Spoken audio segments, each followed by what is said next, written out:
നമസ്കാരം. മലയാളി വാർത്ത ഇൻസൈഡിലേക്ക് സ്വാഗതം. അങ്ങനെ കഴിഞ്ഞ ദിവസങ്ങളിൽ ഏവരും തപ്പി നടന്ന ആ പോളോ കാർ അത് ആരുടേതെന്ന കാര്യത്തിൽ ഒരു വ്യക്തത വന്നിരിക്കുന്നു. നടിയുടെ വിവരങ്ങൾ ഇതിനോടകം തന്നെ പുറത്തു വന്നതാണ്. എന്നിരുന്നാലും അതേക്കുറിച്ച് പരാമർശിക്കുന്നില്ല. കഴിഞ്ഞ ദിവസം അതൊക്കെ വലിയ ചർച്ചയായതാണ്. എന്നാൽ പോലീസ് വിളിച്ച് കാര്യങ്ങൾ അന്വേഷിച്ചപ്പോൾ രാഹുൽ മാങ്കൂട്ടത്തിൽ തൻ്റെ ഉറ്റ സുഹൃത്താണെന്നുള്ള കാര്യം നടി തുറന്നു പറഞ്ഞിരിക്കുന്നു. എന്ന് വെച്ച് ഒരു കുറ്റകൃത്യത്തിൽ സഹായിക്കുന്ന രീതിയിലോ വാഹനം നൽകുന്ന രീതിയിലോ ഒന്നും തന്നെ താൻ ചെയ്തിട്ടില്ല എന്നുള്ളതാണ് യാഥാർത്ഥ്യം. ഇതുകൂടാതെ പോലീസ് തന്നെ തുറന്നു പറയുന്നു, 7 ദിവസം പിന്നിട്ടിരിക്കുന്നു പരാതി കിട്ടിയിട്ട്. ഇതുവരെയും രാഹുലിനെ പിടിക്കാൻ കഴിഞ്ഞിട്ടില്ലെന്നാണ് പോലീസിന്റെ വാദം.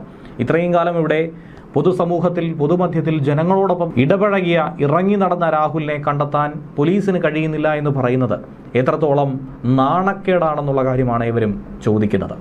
എന്നാൽ ബംഗളൂരുവിൽ രാഹുൽ അടിച്ചു പൊളിച്ചു നടക്കുന്നു എന്നാണ് നിലവിൽ പോലീസ് തന്നെ പറയുന്നത്.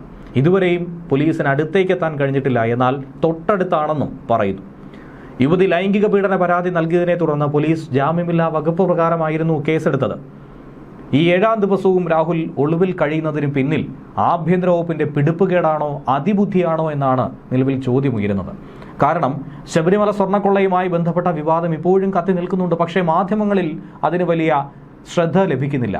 അതൊക്കെ ഒരു ചെറിയ പേജ് വാർത്തയായി മാറുമ്പോൾ അവിടെ രക്ഷപ്പെടുന്നത് പല പ്രമുഖരുമായിരിക്കും എന്ന് വേണം മനസ്സിലാക്കാൻ. ഹൈക്കോടതിയുടെ മേൽനോട്ടത്തിൽ ആ അന്വേഷണം നടക്കുന്നതിനിടയിൽ തന്നെയാണ് രാഹുലുമായി ബന്ധപ്പെട്ട പെൺകഥകൾ. ആദ്യം അതിജീവിത പരാതി നൽകുന്നു. ഏറെ മാസം ഇതുമായി ബന്ധപ്പെട്ട വിവാദങ്ങൾ, സ്ക്രീൻഷോട്ടുകൾ, കോൾ റെക്കോർഡുകളൊക്കെ തന്നെ മാധ്യമങ്ങളിലൂടെ പുറത്തുവിടുന്നു. പിന്നീട് അതിജീവിത തയ്യാറാകുന്നു പരാതി നൽകാൻ. അതിനുശേഷം ഇന്നലെ ആകട്ടെ 23-കാരി രാഹുലിനെതിരെ വീണ്ടും ഒരു പരാതി കൊടുക്കുന്നു, മറ്റൊരു പരാതിക്കാരി. ഇത്തരത്തിൽ ഓരോ ദിവസം കഴിയുന്തോറും രാഹുൽ ഒരു വിത്തുകാളയാണോ ഇത്തരത്തിൽ ഓടി നടക്കാൻ എന്നുള്ള ചോദ്യം, പരിഹാസം പലരും സമൂഹ മാധ്യമത്തിൽ ഉയർത്തുകയാണ്. കേരള പോലീസ് എത്രത്തോളം കഴിവുള്ളവരാണ്, എത്ര മികച്ച പോലീസ് സേനയാണെന്നുള്ളത് നമുക്കറിയാവുന്നതാണ്. രാജ്യത്ത് തന്നെ ഏറ്റവും മികച്ച പോലീസ് സേനയായി കേരള പോലീസിനെ പറയുമ്പോൾ ഒരു MLA, ഇന്നലെ വരെ പോലീസിന്റെ മൂക്കിൻ തുമ്പത്തുണ്ടായിരുന്ന MLA, ഇന്നല്ലെങ്കിൽ നാളെ മുങ്ങുമെന്നുറപ്പുണ്ടായിരുന്ന ഒരു MLA എന്തുകൊണ്ട് പിടികൂടാൻ കഴിയുന്നില്ല? അത് പോലീസിന്റെ പരാജയമല്ല, മറിച്ച് നേരത്തെ പരാമർശ അതിബുദ്ധി തന്നെ ആയിരിക്കുമെന്നാണ് സൈബർ ഇടത്ത് പലരും കുറിക്കുന്നത്. ഈ വാർത്തകളിൽ നിന്നൊക്കെ തന്നെ ഈ 7 ദിവസം നിറഞ്ഞു നിൽക്കാനായി ഇത് സഹായിക്കുന്നു. എന്തായിരുന്നാലും കർണാടകയിൽ കേരള പോലീസ് രാഹുലിനെ തിരഞ്ഞെത്തിയിട്ടുണ്ട്. ഇന്നലെ രാത്രി ബംഗളൂരുവിൽ തിരച്ചിലും തുടങ്ങി. പാലക്കാട് നിന്നും രാഹുലിന് മുങ്ങാൻ ഒരു കാറ് കിട്ടിയിരുന്നു. ആ കാർ ഉടമയായ നടിയിൽ നിന്നും പോലീസ് വിവരങ്ങൾ ശേഖരിച്ചു. കാര്യങ്ങൾ വ്യക്തമായി തന്നെ നടി പറഞ്ഞിട്ടുണ്ട്. രാഹുലുമായി സൗഹൃദമുണ്ടെന്ന കാര്യം സമ്മതിച്ചു. രാഹുലുമായി സൗഹൃദമുണ്ടെന്ന് വെച്ച് എല്ലാവരും പ്രതികളാവണമെന്നില്ലല്ലോ, അല്ലെങ്കിൽ കുറ്റകൃത്യത്തിന് സഹായിച്ചു എന്ന് പറയാനും സാധിക്കില്ലല്ലോ. എന്തായിരുന്നാലും നടിക്കെതിരെ നടപടിയെടുക്കാനൊന്നും തന്നെ സാധിക്കില്ല എന്ന് വേണം കരുതാൻ. രാഹുലിനെ മുൻകൂർ ജാമ്യ ഹർജി ഇന്ന് തിരുവനന്തപുരം സെഷൻസ് കോടതി പരിഗണിക്കാനിരിക്കുന്നു. പക്ഷേ ഇനി 1.5 മണിക്കൂർ നീണ്ട വാദത്തിന് ശേഷം വിധി പറയാനായി കോടതി മാറ്റിവെച്ചിരിക്കുകയാണ്. ഒട്ടനവധി തെളിവുകൾ പരിശോധിക്കാനുണ്ടെന്ന് തന്നെയാണ് കോടതി പറഞ്ഞിരിക്കുന്നത്. എന്തായിരുന്നാലും നടപടി കോടതി സ്വീകരിച്ചാൽ പാർട്ടിയിൽ നിന്നും MLA സ്ഥാനത്ത് നിന്നും പുറത്താക്കാൻ തന്നെയാണ് നേതൃത്വം തീരുമാനിച്ചിരിക്കുന്നത്. പാർട്ടിയിൽ നിന്ന് ആദ്യം തന്നെ വിവാദങ്ങൾ ഉയർന്ന സാഹചര്യത്തിൽ സസ്പെൻഡ് ചെയ്ത് മാതൃകാപരമായ നടപടി സ്വീകരിച്ചിരുന്നു. എന്നാൽ ഇപ്പോൾ പാർട്ടി കൂടുതൽ പ്രതിരോധത്തിലാവുകയാണ്. കാസർഗോഡ് ജില്ലയിലെ കോൺഗ്രസ് നേതാവിന്റെ ബന്ധുവിന് സത്യമംഗലം വനമേഖലയിലുള്ള ഒരു റിസോർട്ടിൽ രാഹുൽ കഴിഞ്ഞ ദിവസം എത്തിയെന്ന വിവരം പോലീസിന് കിട്ടിയിരുന്നു. അങ്ങനെ പോലീസ് അവിടെ എത്തിയെങ്കിലും ഒരു തരത്തിലും ഒരു തുമ്പും കണ്ടുപിടിക്കാൻ കഴിഞ്ഞിട്ടില്ല. പിന്നീടാണ് ബംഗളൂരുവിന് സമീപത്ത് രാഹുൽ കറങ്ങി നടക്കുന്നുവെന്ന വിവരം കിട്ടിയത്. അങ്ങനെ രാഹുൽ യാത്ര ചെയ്തെന്ന് സംശയിച്ച കാറ് കണ്ടെത്തി. പക്ഷേ ആളെ കിട്ടിയില്ല. പിന്നീട് പാലക്കാട് താമസിച്ചിരുന്ന കുന്നത്തൂർമേട്ടിലെ ഫ്ളാറ്റിൽ കെയർടേക്കറിൽ നിന്നും കൂടുതൽ വിവരങ്ങൾ അന്വേഷണ സംഘം ശേഖരിച്ചു. ദൃശ്യങ്ങൾ ഡിലീറ്റ് ചെയ്തു എന്ന കാര്യം ചോദിച്ചറിഞ്ഞു. എന്നാൽ ഇതൊക്കെ തന്നെ കെയർടേക്കർ നിഷേധിച്ചു. രാഹുൽ മാങ്കൂട്ടത്തിനെതിരെ പുതിയ പീഡന പരാതിയും ഇതിനിടയിൽ തന്നെ കിട്ടിയിരുന്നു. നേരത്തെ പറഞ്ഞ വിവാഹ വാഗ്ദാനം നൽകി ഹോം സ്റ്റേയിൽ എത്തിച്ച് ക്രൂരമായി ബലാത്സംഗം ചെയ്തെന്നാണ് ഒരു 23-കാരി പരാതിപ്പെട്ടിരിക്കുന്നത്.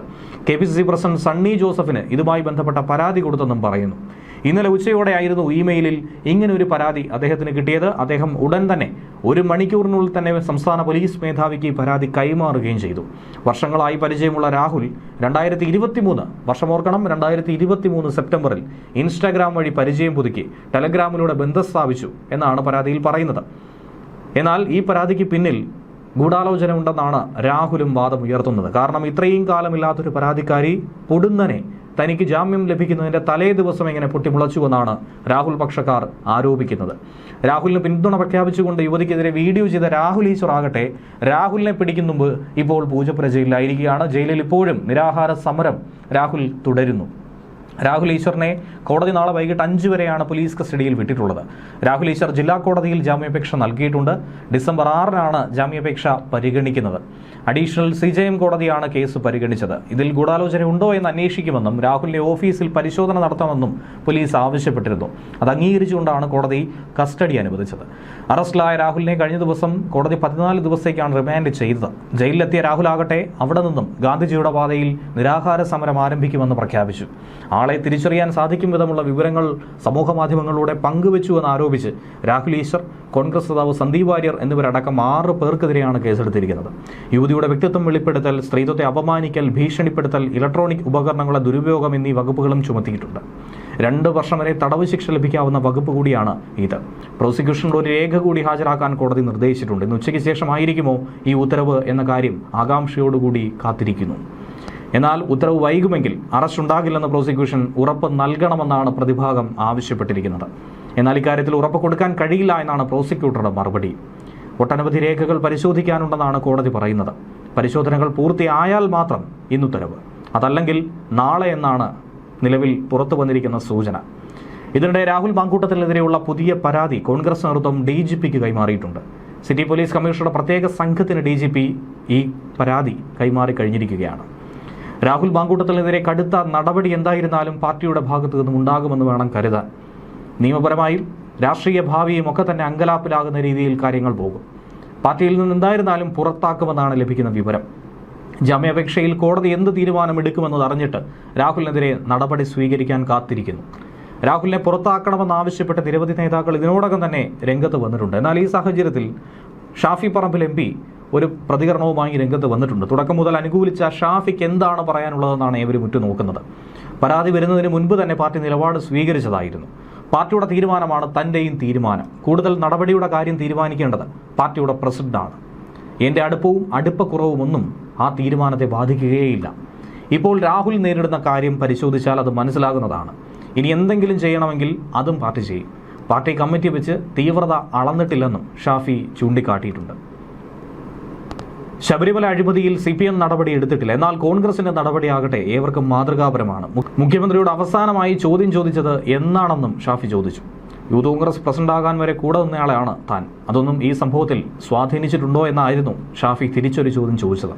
എന്നാൽ മുതിർന്ന നേതാക്കളായിട്ടുള്ള K മുരളീധരൻ ഉൾപ്പെടെ അജയ് തറയിൽ, വനിതാ നേതാക്കളായിട്ടുള്ള ജബി മേത്തർ, ഷാനിമോൾ ഉസ്മാൻ, ബിന്ദു കൃഷ്ണ, അഡ്വക്കേറ്റ് ദീപ്തി മേരി വർഗീസ് തുടങ്ങിയവരടക്കം രാഹുലിനെതിരെ കടുത്ത നടപടി വേണമെന്ന് പരസ്യമായി തന്നെ ആവശ്യപ്പെട്ട് കഴിഞ്ഞു.